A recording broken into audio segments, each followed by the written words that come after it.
Irmãs e irmãos, boa noite.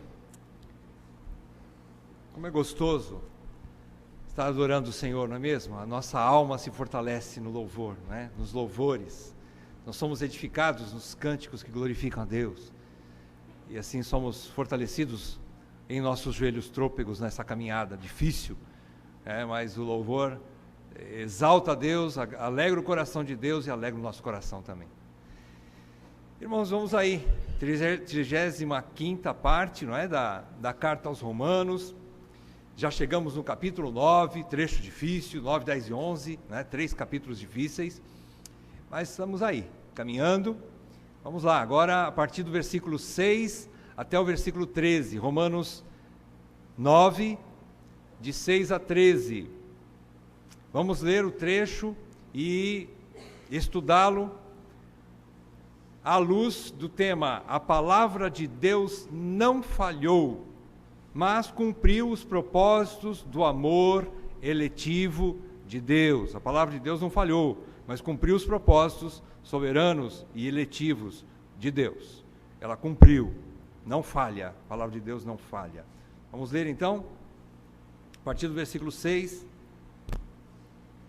E não pensemos que a palavra de Deus haja falhado, porque nem todos os de Israel são de fato israelitas. Nem por serem descendentes de Abraão, são todos seus filhos. Mas em Isaque será chamada a tua descendência. Paulo está citando Gênesis 21, 12 nesse versículo, lá do Velho Testamento. Gênesis 21, 12. Versículo 8 agora.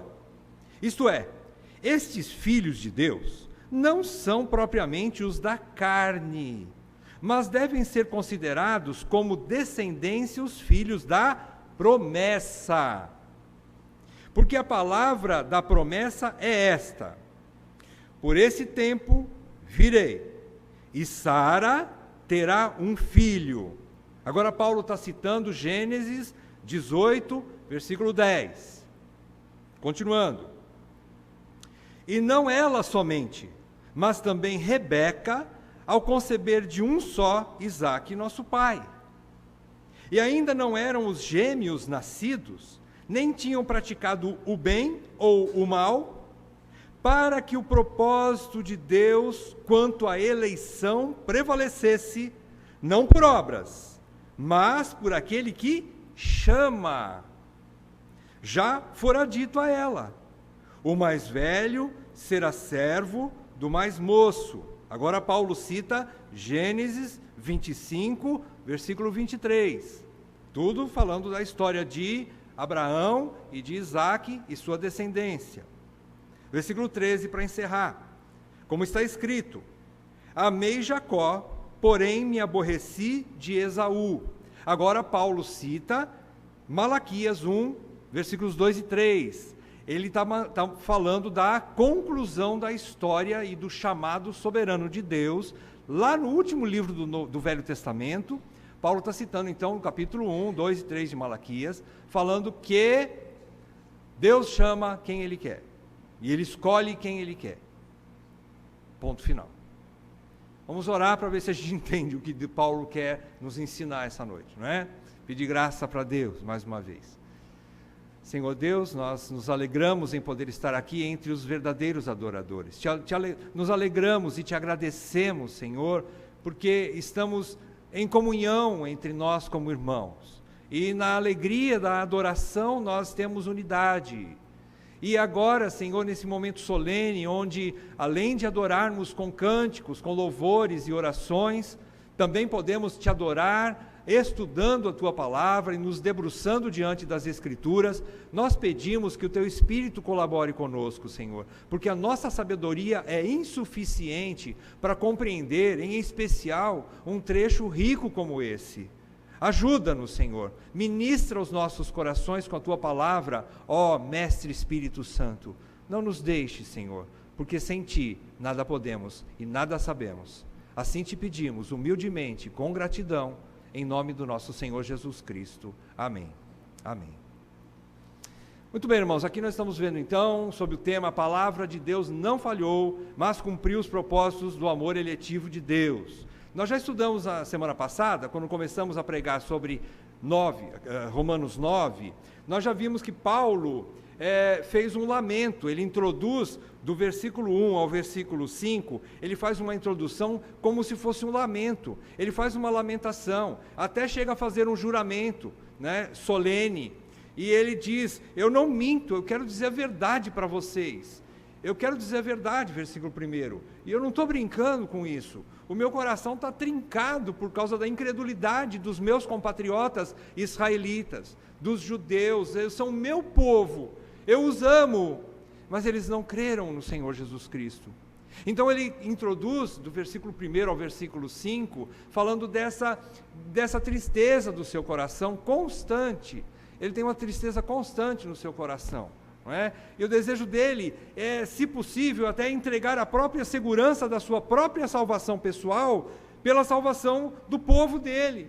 Ele diz assim, se eu pudesse, eu seria anátema por causa deles, para que Deus pudesse, eu trocaria a minha salvação pela salvação deles, mas eu não posso fazer isso, porque Deus é soberano, Deus escolheu.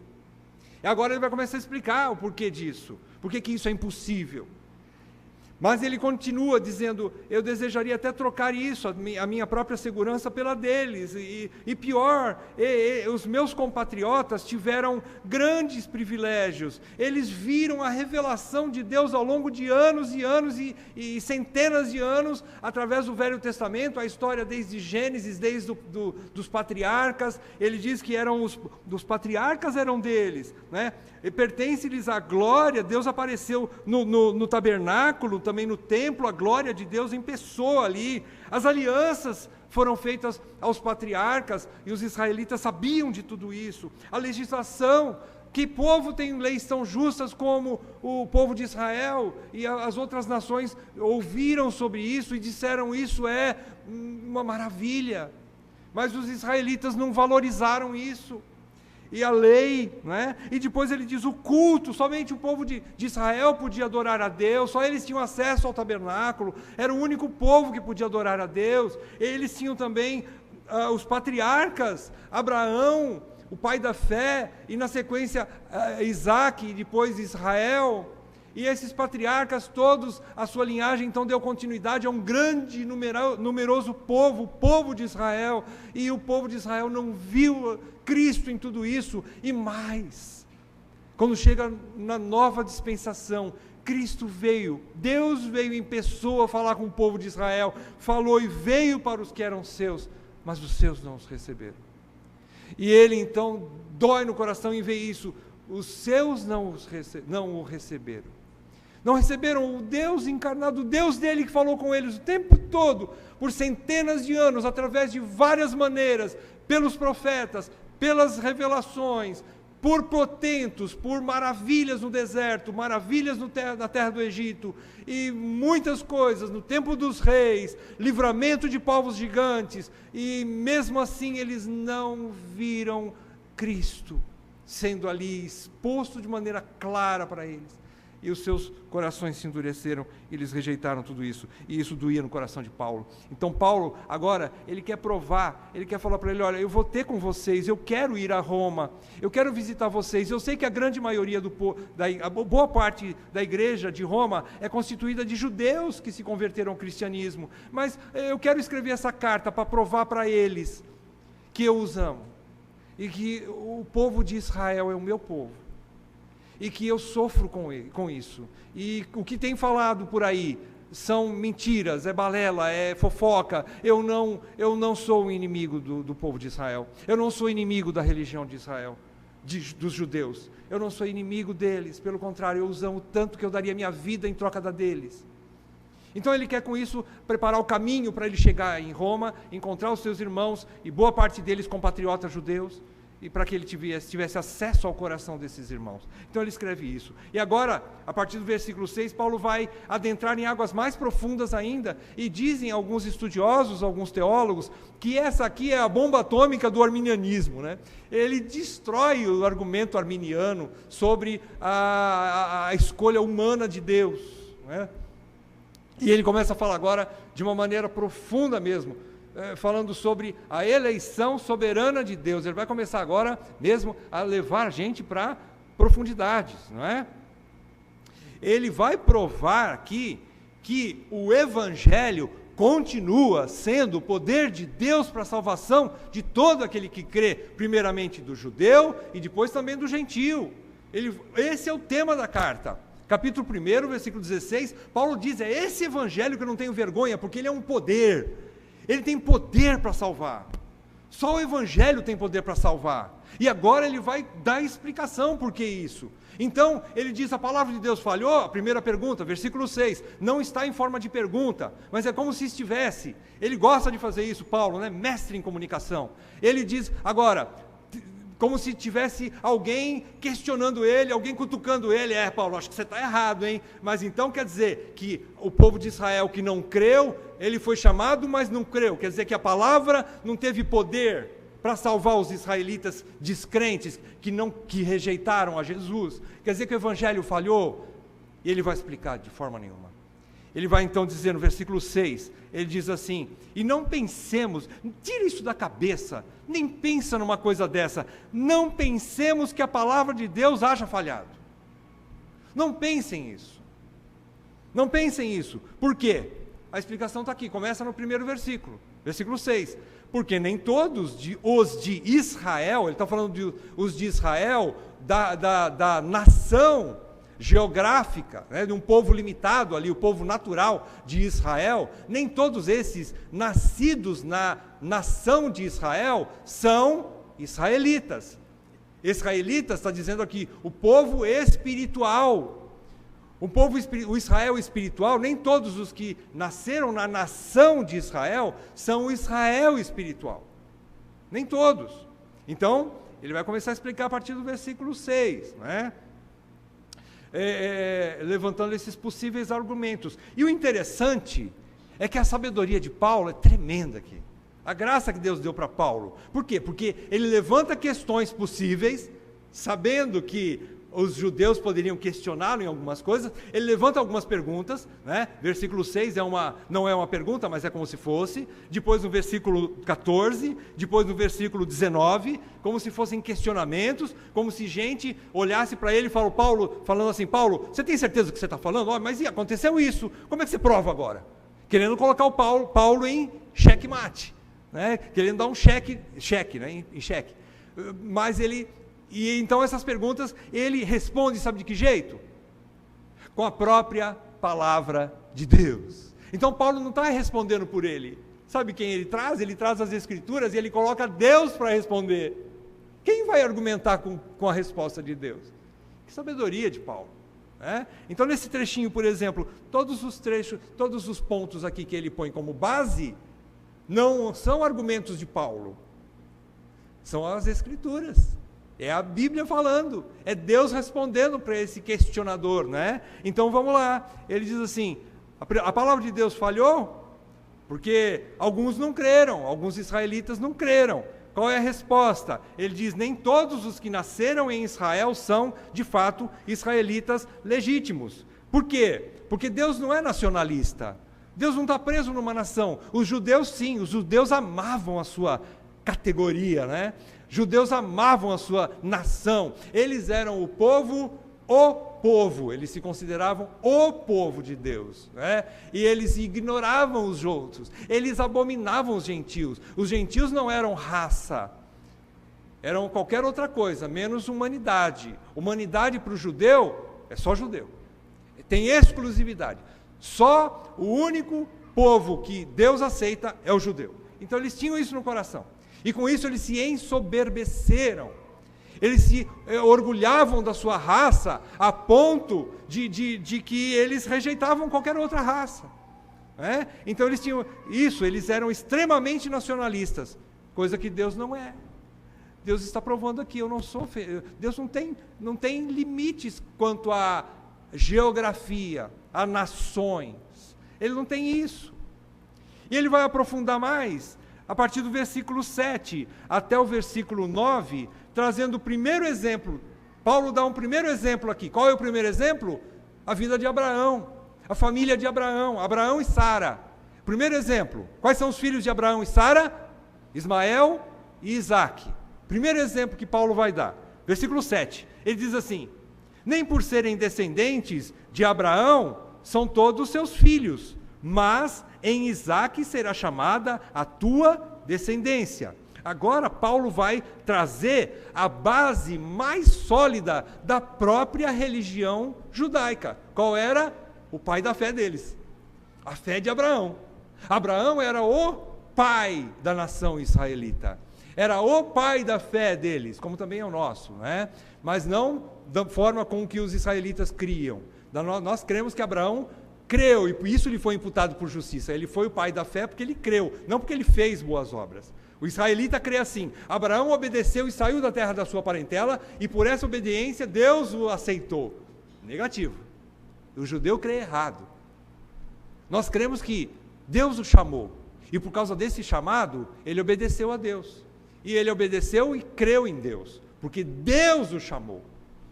Porque Deus operou primeiro na vida dele. Assim nós cremos, como ele fez na nossa vida. Ele chama. É o que nós vamos ver aqui. 2 vezes Paulo diz que Deus chama. Deus chama. Então, no versículo 7, está mostrando aqui o exemplo de Abraão. Ele está querendo dizer assim, que nem todos os que nasceram da carne, da própria natureza de Abraão, são descendentes diretos de Abraão, são seus filhos. Nem todos os seus filhos, né? Mas em Isaque será chamada a tua descendência. Quem disse isso? Deus fez esse chamado. Será chamada a tua descendência, mas é em Isaque. Tipo assim, como se Deus estivesse falando para Abraão: quem manda aqui sou eu, Abraão. Você é meu servo.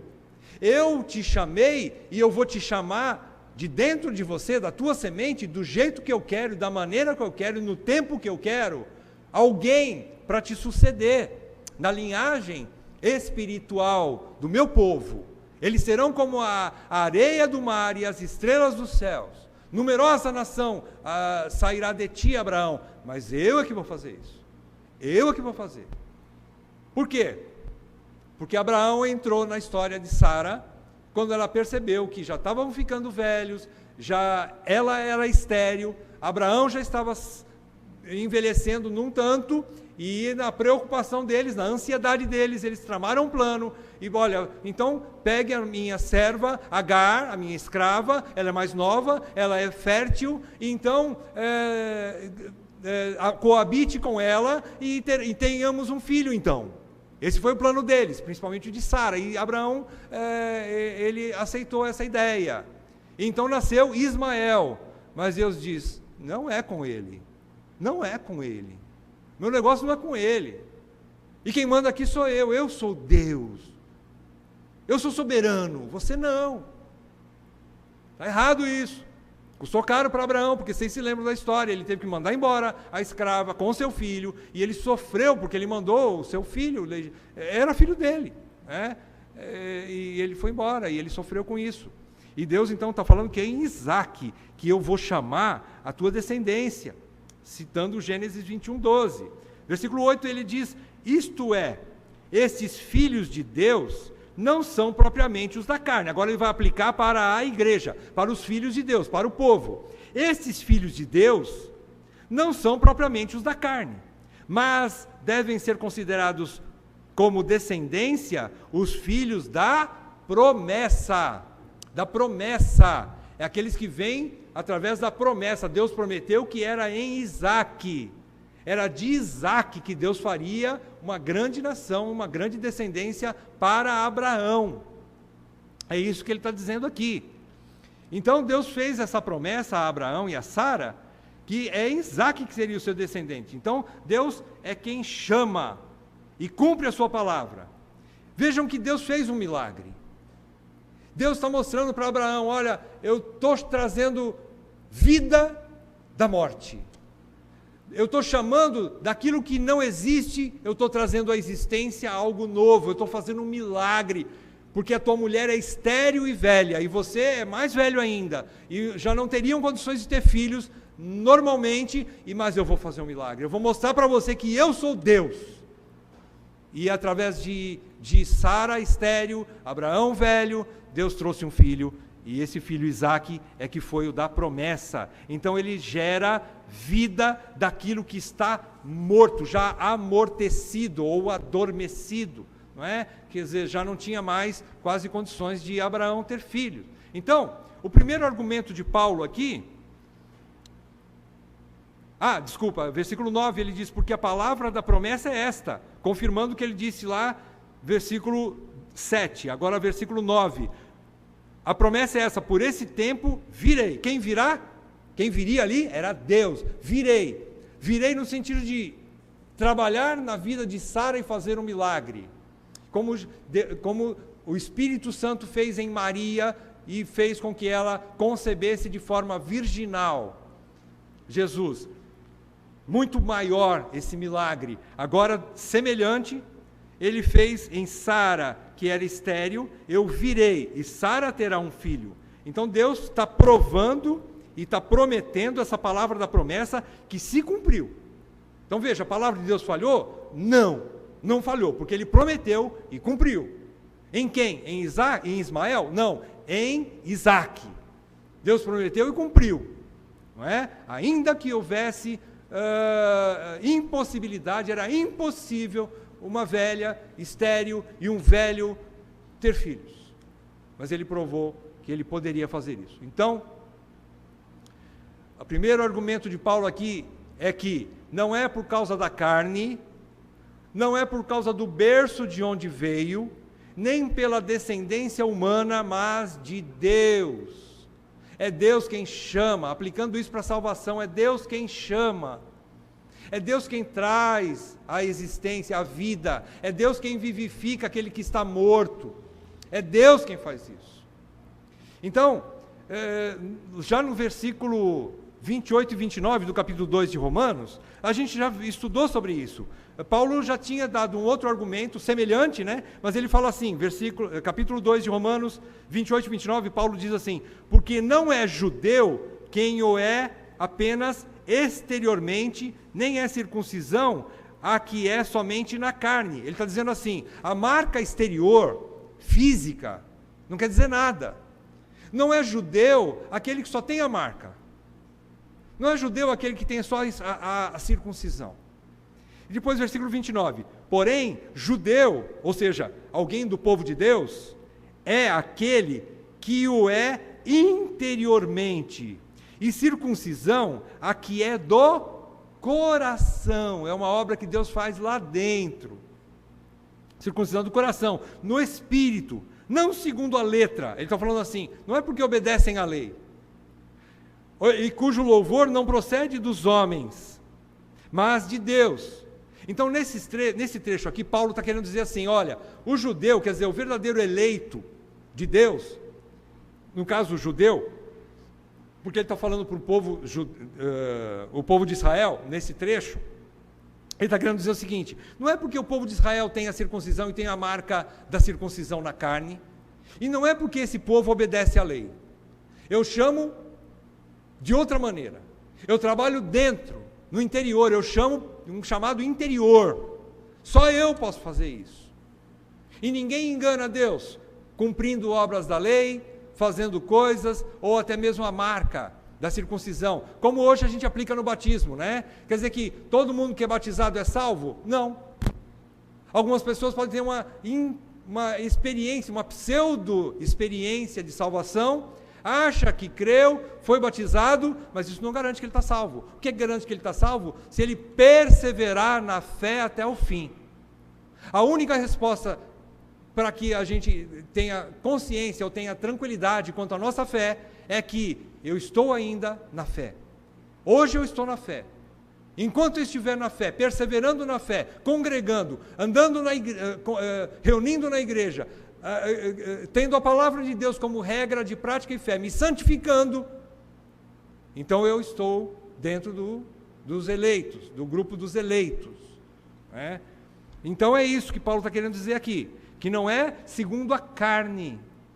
Ele diz coisa semelhante em Gálatas 3, versículo 7, ele diz assim, sabei, pois, que os da fé, é que são filhos de Abraão. Os da fé é que são filhos de Abraão. Os que creram, os que creem, são filhos de Abraão. Mas aí tem uma outra questão que eu imagino que Paulo deve ter passado na cabeça dele, e ele pensa assim, bom, talvez os judeus lá de Roma, eles não vão ficar muito satisfeitos com minha argumentação, usando o exemplo de Abraão, porque Abraão teve o primeiro filho de forma meio que ilegítima. Foi com uma escrava, não era a esposa. E o segundo foi de Sara. Então, como ele era legítimo, Deus chamou por causa disso. Então, a pergunta pode ser o seguinte, talvez o problema tenha sido que Ismael era filho ilegítimo, filho da escrava. Seria esse o motivo da rejeição de Israel? Porque Israel era filho, o pai era Abraão, mas a mãe não era Sara, porque a promessa foi feita para Abraão e Sara. Deus prometeu para Abraão e Sara, eu virei e Sara terá um filho. Deus prometeu. Então, peraí, será que o primeiro filho, Ismael, não foi rejeitado por causa que ele não era legítimo? E Paulo vai responder fazendo uma segunda explicação agora de uma outra família. A partir do versículo 10, ele agora começa a falar de Rebeca e de Isaque. O próprio Isaquinho agora cresceu, ficou velho. Versículo 10, ele diz, e não ela somente, não Sara somente. O plano de Deus está se mostrando aqui, soberanamente, não só por causa de Sara, mas também Rebeca, a nossa mãe na fé, a outra mãe, Rebeca, a nora de Sara, ao conceber de um só, ou seja, do seu marido, Isaque, nosso pai. O que aconteceu com Rebeca? Versículo 11, e ainda não eram os gêmeos nascidos, eles estavam na barriga da mãe, não tinham praticado nem o bem nem o mal, eles não tinham ainda feito obra nenhuma nenhuma obediência e nenhuma desobediência, para que o propósito de Deus quanto à eleição prevalecesse, não por obras, não porque as crianças fizeram alguma coisa, porque eles não tinham nascido ainda, eles estavam aqui dentro da barriga da mãe, e dentro da barriga da mãe, Deus falou assim, fora dito a ela, o mais velho será servo do mais moço. O que estava acontecendo aqui? No capítulo 25 de Gênesis, do versículo 19 até o 26, ali a gente aprende que Isaque orou por 20 anos, você percebe ali que ele tinha uma idade, quando ele começou a orar por Rebeca, eu não lembro agora, ele tinha uma idade, ele começou a orar, e quando os gêmeos, quando a Rebeca concebeu de gêmeos, passaram-se 20 anos, Isaque orou 20 anos por Rebeca, para que ela pudesse conceber, porque ela era estéril, e nesse tempo, quando ela concebeu, então, a partir do versículo 25, do capítulo 25 ali, o escritor de Gênesis, Moisés, diz o seguinte, que Deus fez um milagre, então, e a oração de Isaque foi tão forte, né, que vieram dois. Deus deu 2 filhos para eles, né, para Isaque e para Rebeca. Mas acontece uma coisa, dentro da barriga da mãe, começa a ter uma guerra. As 2 crianças começam a se pegar lá dentro. Os 2 bebezinhos começam a chutar um ao outro e começa a ter um quebra-pau lá dentro, e ela começa a se lamentar porque as dores no seu ventre eram intensas, e ela começa a se lamentar, mas se fosse assim, era melhor não ter filhos, ela fala para Deus. Ela chega a orar, ela se lamenta ali, porque havia uma luta entre os 2 meninos, né? E ela então ora ao Senhor. Qual é a resposta de Deus? Versículo 23.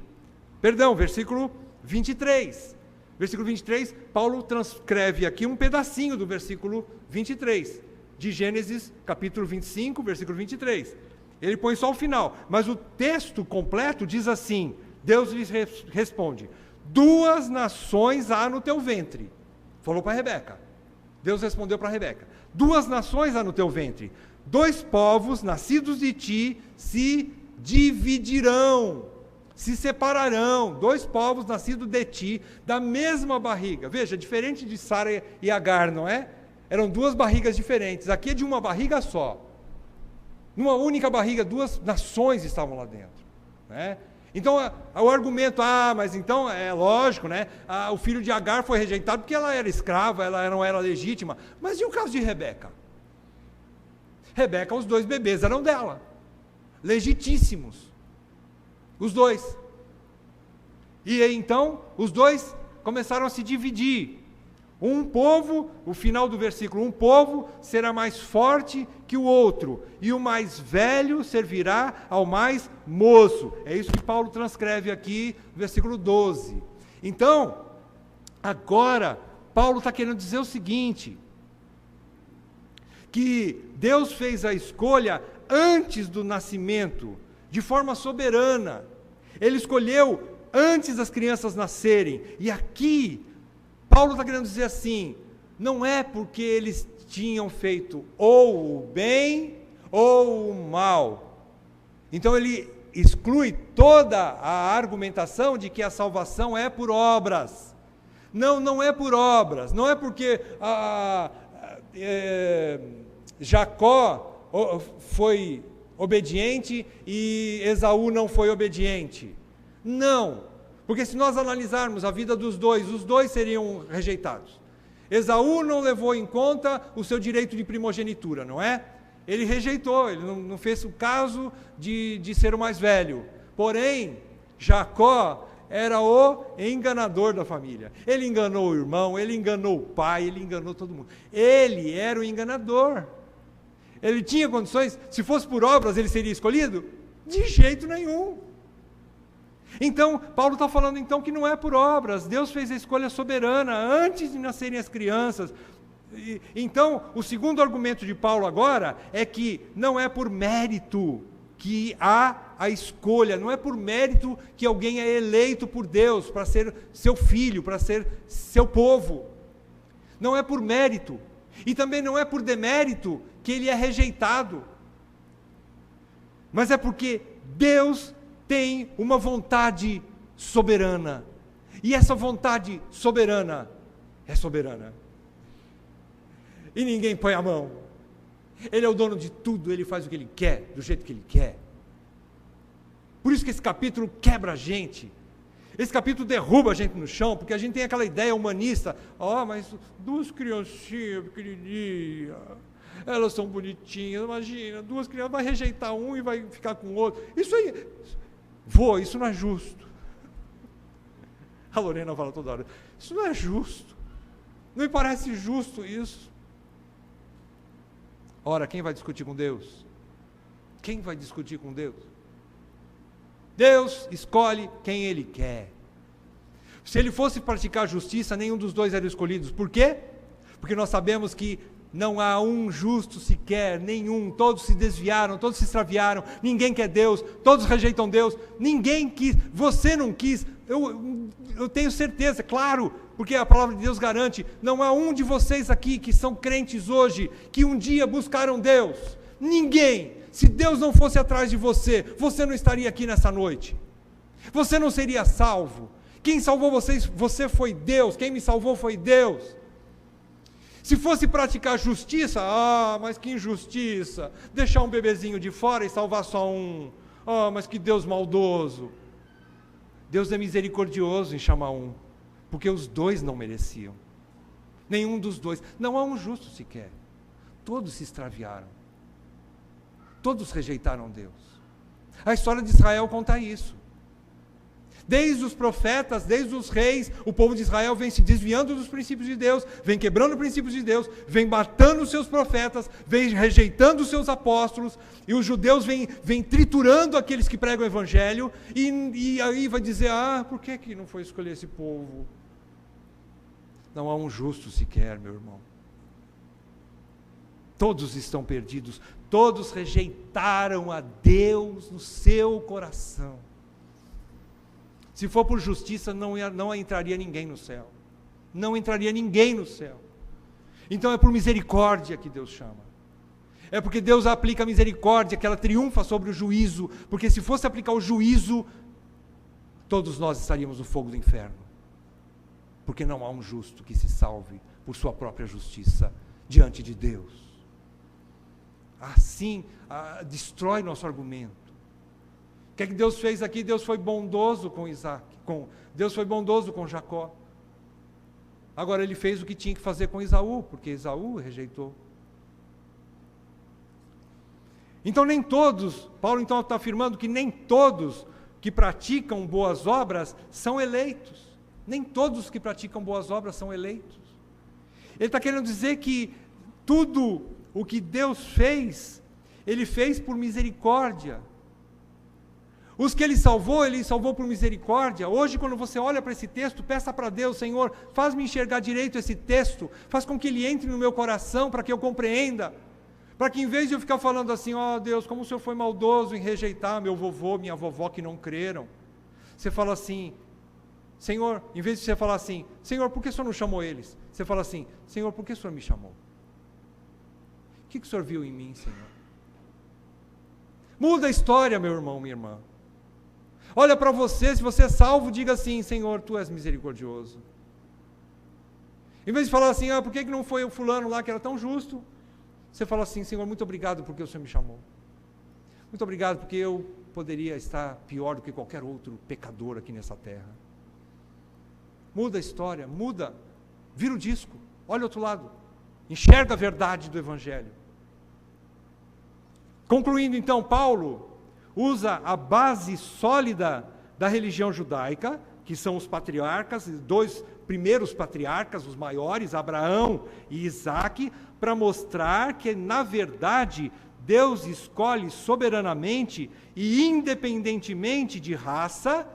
No caso de Abraão, não é por causa da raça, não é por causa do nascimento carnal, não é porque ele nasceu em berço esplêndido, não é porque ele tem sangue azul, não é porque ele vem de uma nação mais poderosa, não é por raça, mas também não é pela ética, não é pelas obras, não é porque alguém faz o que fez, porque antes de nascerem os dois, Esaú e Jacó, Deus já tinha escolhido antes de eles fazerem qualquer coisa, antes de eles praticarem o bem ou o mal. Então também não é pela ética que Deus chama.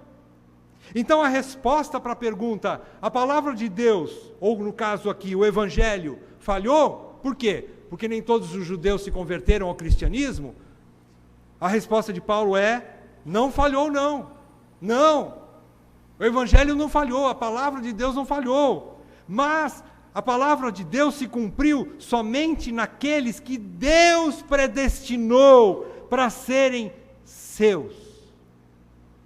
Deus escolheu um povo para ser seu, antes que esse povo existisse. Quando que nós fomos predestinados? Antes da fundação do mundo, nós fomos predestinados. Deu um tilt aqui no microfone. Antes da fundação do mundo, nós fomos predestinados, antes de praticarmos bem ou mal, antes de eu ser filho do meu pai, antes de eu pertencer a uma nação, antes de qualquer outra coisa. Deus elegeu um povo, Ele escolheu um povo. Então a resposta é essa: a palavra de Deus não falhou não, o Evangelho não falhou, mas ele é eficaz somente naqueles que Deus aplica o Evangelho. Ele é eficaz somente naquele que aplica. Deus manda que a gente pregue para todo mundo. Nós temos que pregar para todo mundo, porque você não sabe, nem eu, quem são os eleitos. Nós não sabemos, graças a Deus por isso. Nós não sabemos, por isso que Deus manda pregar para todo mundo, indiscriminadamente. Eu tenho que pregar para todo mundo. Porém, é Deus que vai escolher, não sou eu. Eu vou pregar, mas quem vai aplicar no coração daquele que é de Deus é o Espírito Santo. Ele vai aplicar a palavra que eu pregar no coração daquele que é eleito, que foi escolhido antes da fundação do mundo. Para esses, a palavra de Deus não vai falhar. E para os outros, vai falhar? Não. Não vai falhar, é que ele não quis aplicar. Por que ele não quis aplicar? Porque ele é soberano. Porque ele é quem manda. Ele é que é Deus. Abre comigo 1 João, capítulo 1, versículos 10 a 13. 1 João não. Falhou de novo? Evangelho de João, capítulo 1, de 10 a 13.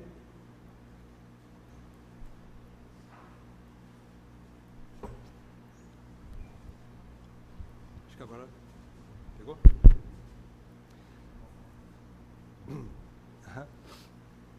João relata o seguinte, olha o que ele diz: o verbo estava no mundo, o mundo foi feito por intermédio dele, mas o mundo não o conheceu ou reconheceu. Versículo 11. Veio para o que era seu, e os seus não o receberam. Mas a todos quantos o receberam, deu-lhes o poder de serem feitos filhos de Deus. A saber, aos que creem no seu nome. Versículo 13 agora.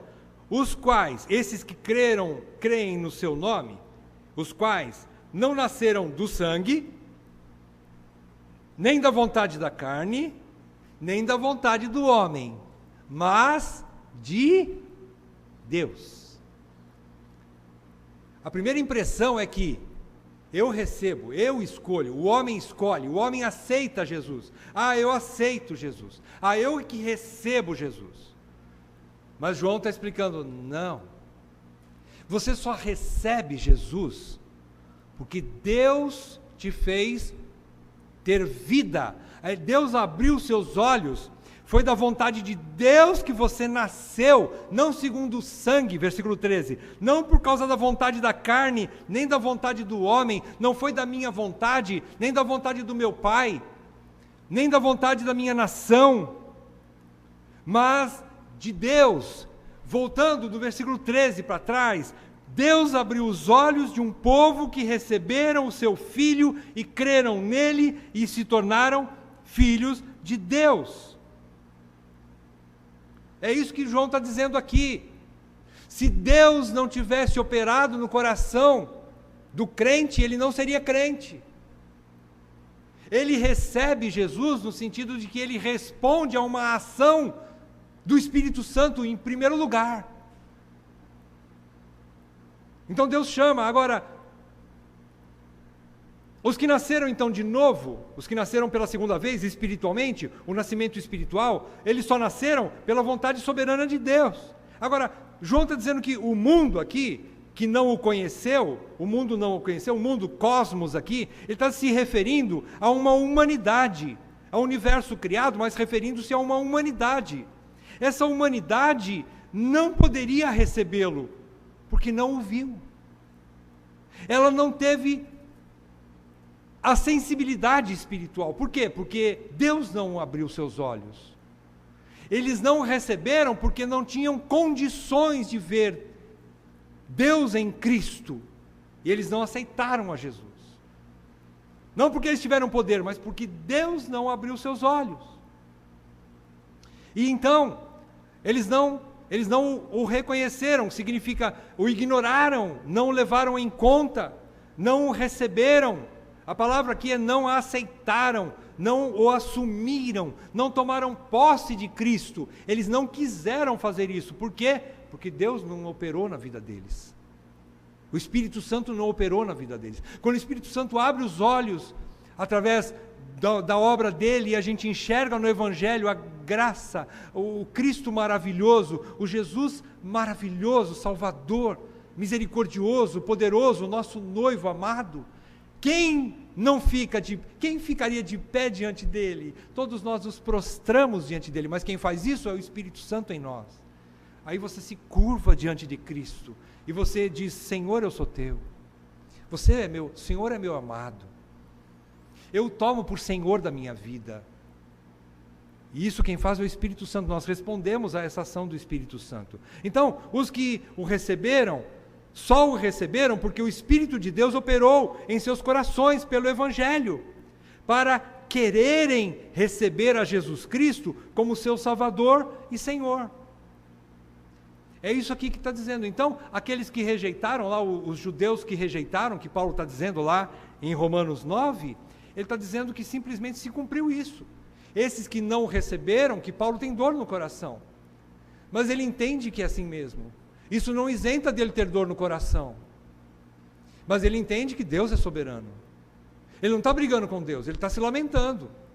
O meu povo não aceitou o Cristo de Deus, mas eu sei que isso é obra de Deus. Eu tenho que entrar no descanso. O que a gente tira de um texto como esse? O que a gente leva para casa? Quais as aplicações e conclusões que a gente pode chegar? Bom, em primeiro lugar, essa palavra aqui, como eu disse no começo, ela destrói o nosso antropocentrismo. O que é um antropocentrismo? Antropocentrismo é colocar o homem no centro. Antropo é homem, é colocar o homem no centro do universo. É como se o mundo girasse em torno da humanidade. É o amor natural pelo homem, né? O amor pela humanidade. Né? E isso é destruído aqui. Esse texto destrói o antropocentrismo. Né? Nós aprendemos que nós é que estamos nas mãos de Deus, e não Deus na nossa mão. Nós aprendemos que nós vivemos no mundo de Deus, não no nosso mundo. Nós somos aqui atores, como é que chama aqueles atores que nem falam nada ali, eles estão ali na cena do filme, não é coadjuvante, é outro nome, né? Desculpa, não entendi. Figurantes, nós somos figurantes no mundo de Deus. Esse mundo não é nosso. Esse mundo é de Deus. A nossa história, a história da humanidade, bem como a tua história pessoal, a minha história pessoal, a história de cada um de nós, está dentro de uma história maior, que é a história de Deus. Deus está escrevendo a história dele da eternidade passada até a eternidade futura. E simplesmente nós entramos no meio de carona. A nossa história, por misericórdia, Deus incluiu a nossa história na dele. Mas Deus está escrevendo a sua história maior. Ele é o dono do mundo. Ele está escrevendo, ele fez as coisas para a sua glória. Tudo que ele fez para a sua glória. Tudo que ele fez para a sua satisfação.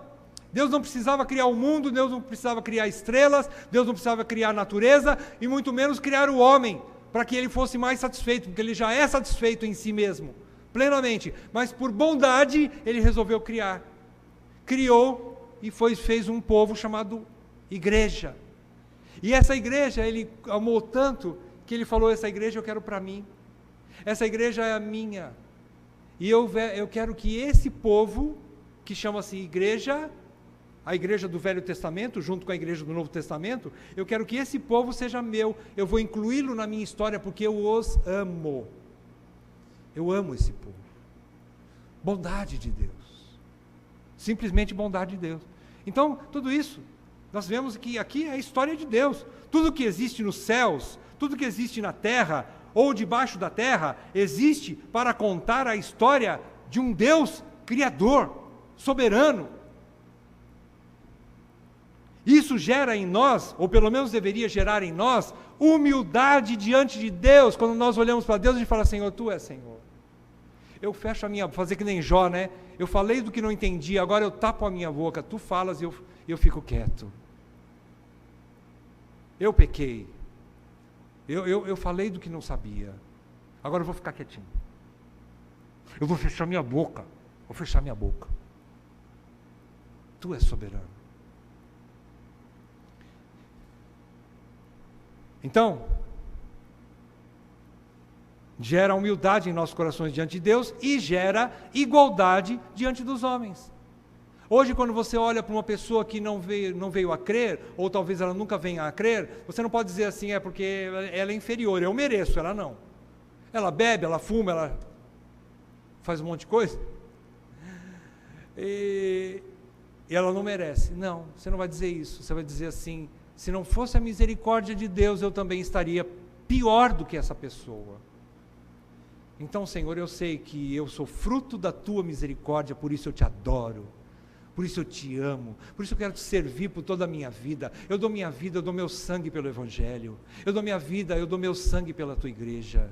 Porque eu amo o Senhor, porque o Senhor me salvou, mesmo eu sendo o pior de todos. Por isso eu o amo. E por isso eu amo também os perdidos, porque os perdidos também estão na mesma categoria que eu estava. Se não fosse o Senhor chegar na minha vida, eu estava igualzinho ou pior. Então eu não tenho nada melhor do que ninguém. Nada. Em segundo lugar, Deus escolhe, vocês percebem aqui, Deus escolhe indivíduos. Embora Paulo fale de nações, famílias, mas Deus escolhe indivíduos. Nós já aprendemos desde o início da nossa fé que a fé é individual, pessoal. Isaac foi chamado não porque era filho de Abraão, mas porque Deus havia feito uma promessa. Deus quis chamá-lo. Jacó foi chamado não porque era filho de Isaac, mas porque Deus fez uma promessa e chamou individualmente. Então, Deus escolhe indivíduos, não nações ou famílias inteiras. A salvação é individual, independente da família, da nação, da raça, da cor, da cultura que possa ter vindo a pessoa. Por isso, irmãos, eu quero dizer para você o seguinte: como é individual, como é que eu aplico isso na minha vida hoje?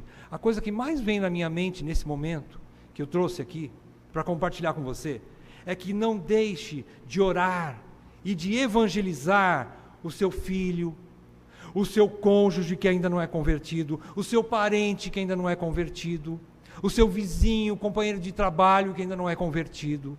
Não deixe de evangelizar, não deixe de pregar para ele, e não deixe de orar por ele, porque é pessoal. Não é porque, uma coisa que a gente sabe, né, uma frasezinha tão básica e que a gente ensina para toda a criançada, né, que filho de crente não é crentinho, né? É verdade. Filho de crente não é crentinho, não é porque ele nasceu num lar evangélico que ele será, se ele não ouvir o evangelho, se ele não crer, se o pai e a mãe deles não pregarem para ele, não ensinarem o evangelho, não orar por ele, e se ele não ouvir o evangelho, se ele não crer, ele não será salvo.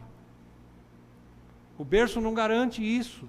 A soberania de Deus na predestinação e na eleição não anula a responsabilidade de evangelizar e de orar pelos perdidos ou pelos desviados do evangelho. Talvez teu filho não está perdido, talvez teu marido, tua esposa não estão perdidos, já creram no Senhor um dia, mas hoje eles estão desviados. Um parente, um amigo. Mas isso não anula, então, você tem que orar por ele, você tem que continuar pregando a palavra de Deus para ele, fala de Cristo para ele, prega para ele. E mais do que nunca, ore por ele. Continue orando para que o Espírito Santo opere naquele coração duro. Quebre sua dura cerviz, quebre aquele coração de pedra, dê a ele um coração de carne, para que ele volte para Cristo. Para que ele volte para Cristo. Porque em Romanos 10, versículo 14, Paulo diz assim, eu vou adiantar um pouquinho, mas ele diz assim, no final do versículo 14 do capítulo 10 de Romanos, ele diz assim: e como crerão naquele de quem nada ouviram? Quer dizer, se eles não ouviram, como é que eles vão crer? E ele termina o versículo 14 dizendo: e como ouvirão, se não há quem pregue? Se não tem quem pregue, como que eles vão ouvir o evangelho? Então tem que pregar. Versículo 17 agora, Paulo diz assim, e assim, ele faz uma conclusão, né? Por isso, a fé vem pela pregação, por ouvir a pregação, e a pregação pela palavra de Cristo. Se você quiser contar teu testemunho de vida, conte, mas não deixe de pregar a palavra, pelo amor de Deus, que quem salva é o Evangelho, a palavra de Cristo, ela que é o poder de Deus. Eu vou contar minha história pessoal para ele. Não salva. Testemunho de vida não salva, pode ser o mais bonito. Olha, eu era um assassino, eu era um ladrão, eu bebia, eu matei gente, e Jesus chegou lá no presídio e me salvou, e hoje eu estou aqui, e pela graça de Deus, Ele fez um milagre na minha vida, a minha família está restaurada. Muito bom, mas e o Evangelho? E a palavra de Cristo? E a Bíblia? Deus aplica a Bíblia no coração do descrente para salvá-lo. O Evangelho. Ele é o poder de Deus, teu testemunho não. É muito bonito, mas não salva. O que salva é o Evangelho, a palavra de Cristo. Então, pregue e ore. É pela pregação da palavra que Deus cumpre o seu propósito eletivo. Então a palavra de Deus não falha. A resposta da pergunta que Paulo está elaborando no versículo 6 é: a palavra de Deus não falha. ela não falha, ela não volta vazia, ela cumpre o propósito de Deus. Ah, mas por que eu prego para tal pessoa e ele nunca se converteu? Ele nunca creu? Porque talvez ele não é o eleito. Deus não quer salvá-lo. Porque se Deus quisesse, ou se Deus quiser, ele pode salvá-lo. Talvez você nunca vai saber. Talvez ele vai ser salvo daqui 10 anos, você nunca mais vai ver. Mas talvez a tua palavra está lá. A tua palavra que você pregou está no coração do teu filho, a semente está lá. Creia nisso, meu irmão, minha irmã, pai, mãe. A semente do evangelho está lá no coração da criança, do adolescente, do jovem que está desviado. A palavra de Cristo está lá, ela não volta vazia. Um dia ela germina, ela dá fruto. Creia nisso. Ore pelo teu filho. Ore pelo teu filho. Não abandone. Não desanime daqueles que você está evangelizando. Não desanime. E deixa o resultado para Deus. Ele quem sabe quem são os dele e quem não são. Deixa o resultado para Deus. Deus, não fica desanimado com a pregação, com a falta de conversões. Não, isso não cabe a você, cabe você pregar. E deixa o resto para Deus. Que Deus nos dê descanso quanto ao evangelismo nessa situação. Não é? E que Deus nos dê também visão de que Ele é soberano. De que nós estamos no mundo dEle. Ele é o dono da casa, eu sou servo, eu sou escravo da sua vontade. Eu não posso exigir que Deus salve, mas eu posso pedir, Senhor, salva aquela pessoa. Por favor, Senhor, eu estou pregando, eu gostaria tanto que o Senhor salvasse meu pai, minha mãe, que ainda não conhecem a Jesus Cristo. Nós podemos pedir, devemos pedir. Oremos. Ó Deus, nós nos alegramos, Senhor, no Teu Evangelho, porque Ele é o poder de Deus para a salvação de todo aquele que crê. Esse poder está nas mãos da Tua igreja. Esse poder está nas mãos de todos nós. Ajuda-nos, Senhor, pelo Espírito de poder, de amor e de moderação, a pregarmos o Evangelho, a falarmos de Cristo para quem o Senhor colocar na nossa frente, Senhor. Aqueça o nosso coração pela pregação do Evangelho. E também nos dê descanso quanto àqueles que o Senhor não tem propósito com eles. Dê descanso ao nosso coração quanto aos resultados do nosso evangelismo. Senhor, Tu és soberano, Tu és o dono de tudo. Nós só queremos obedecer ao Senhor, a ordem de ir e pregar o Evangelho. Mas que isso comece na nossa casa, que isso comece na nossa família, que isso comece em Jerusalém, em toda a Judéia, em Samaria, até os confins da terra. Ó Deus, nos ajude a sermos fiéis à Tua palavra, Senhor. Ajuda-nos também a crermos também na oração que o Senhor opera através do evangelismo, da pregação do Evangelho e da oração. Que nós possamos também ser homens e mulheres de oração, de crermos que o Senhor pode fazer milagres, mesmo nos corações endurecidos de nossos filhos, de nossos cônjuges, de nossos parentes, de nossos amigos. Senhor, aumenta a nossa fé na evangelização e na oração. Nós Te pedimos isso, em nome de Jesus. Amém, Pai. Amém.